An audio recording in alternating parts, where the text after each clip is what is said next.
దేవుడితో సావాసం కలిగి ఉండాలని దేవుడు కోరుతున్నాడు. కానీ దేవుడు సావాసాన్ని మనం మర్చిపోయి, మనం ఏం చేస్తున్నామంటే ఇప్పుడు 24 గంటలు కనీసం 20 గంటలైనా సెల్ ఫోన్‌తోనే సావాసం చేస్తున్నాము. ఎక్కడైనా కాలేజ్‌కెళ్ళినప్పుడు సెల్ ఫోన్ తీసుకెళ్తున్నాము. లోపల పాఠం చెప్తాంటే ఒక కళ్ళు సెల్ ఫోన్ మీద పెట్టి చూస్తున్నాము. అదేవిధంగా చర్చికెళ్ళినా గానీ, చర్చిలో దేవుడు వాక్యం పాస్టర్ గారు చెప్తున్నా గానీ, ఒక పక్క కన్నేసి చాటింగ్‌లు అయి చేస్తున్నారు చాలామంది. అదేవిధంగా సెల్ ఫోన్‌తో ఇప్పుడు భోజనం చేసేటప్పుడు కూడా ఒక పక్కన సెల్ ఫోన్‌తో భోజనం చేస్తూనే ఒక పక్క సెల్ ఫోన్‌తో చాటింగ్ చేస్తున్నారండి.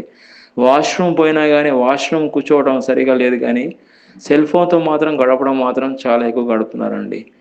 అదేవిధంగా సెల్ ఫోన్‌తో గడపడం అది దేవుడికి విరోధం అండి. అది దేవుడు ఈరోజు మనతో మాట్లాడుతున్నాడు. సెల్ ఫోన్‌తో గడపడం అనేది అది దేవుడికి ఇష్టానుసారంగా కాదు.